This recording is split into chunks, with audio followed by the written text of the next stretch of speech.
অন্নপূর্ণা যোজনা নিয়েও কিছু বিভ্রান্তি, কিছু মিথ্যা প্রচার গত 2-3 দিন ধরে যারা চালিয়েছিলেন, এখন তারা নিজেরাই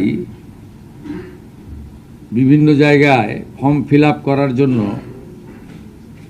এগিয়ে এসেছেন এবং জনগণও সহযোগিতা করছে। আমরা এর আগে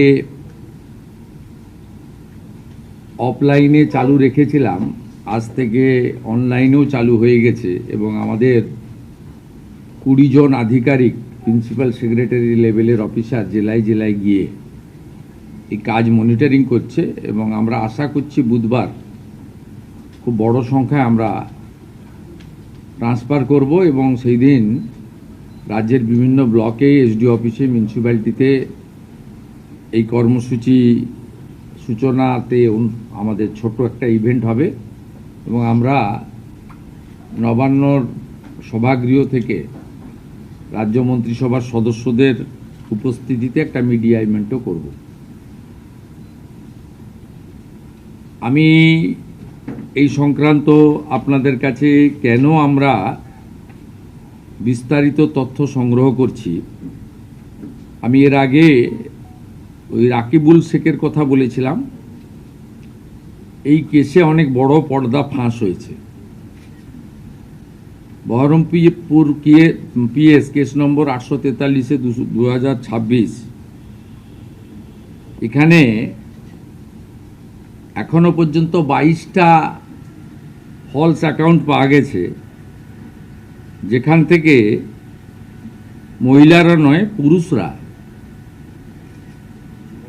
লক্ষ্মীর ভাণ্ডারে টাকা নিচ্ছে এবং এটা অনেক বড় সংখ্যা হবে এবং যত এটা আরও আমরা তদন্তের গতি পুলিশকে বাড়াতে বলেছি।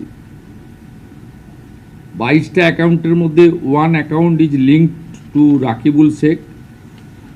15টা অ্যাকাউন্ট পাওয়া গেছে মুস্তাফিজুর রহমান এবং তার স্ত্রী তুহিনা। এরা 15টা অ্যাকাউন্ট চালাচ্ছেন লক্ষ্মীর ভাণ্ডারে। 6টা অ্যাকাউন্ট পাওয়া গেছে তারিকুল রহমানের। যারা 12 পাতা, 16 পাতা, 18 পাতা করছেন, এই রিজেক্টেড, জনগণের দ্বারা রিজেক্টেড নেতা এবং তাদের দলের লোকেদের বলবো যে এই সংখ্যাটা কত হবে আমরা জানি না। অবৈধ অনুপ্রবেশকারীরা তো পাচ্ছেন,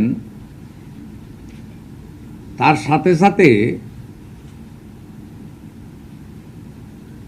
হাজার হাজার তৃণমূল কংগ্রেসের নেতা যারা মহিলা নন বা এই কর্মসূচির আওতায় আসেন না, তারা লক্ষ্মীর ভাণ্ডার লুট করেছেন, সেটাও আমরা পেয়েছি। আমরা কাউকে ছাড়ব না।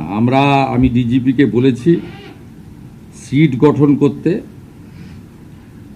এবং যেহেতু মানিটারি ডিফলকেশন আছে, মানি লন্ডারিংয়েও এদের কেসকে ট্রান্সফার করার জন্য আমরা ডাইরেকশন দিয়েছি। আমরা হিসাব করে দেখেছি এসআইআরে নাম বাদ যাওয়া এবং এই রাকিবুল, মুস্তাফিজুর, তারিকুলরা মিলে অন্তত 30 লক্ষ ফলস লক্ষ্মীর ভাণ্ডারের টাকা তুলছেন। 30 লক্ষ গুণিতক 1,500 টাকা করে যদি হিসাব করেন, কত হাজার কোটি টাকা আপনাদের জনগণের টাকা কিভাবে এরা লুট করেছে। এই লুটেরাদের পার্টি, এটা তার প্রমাণ।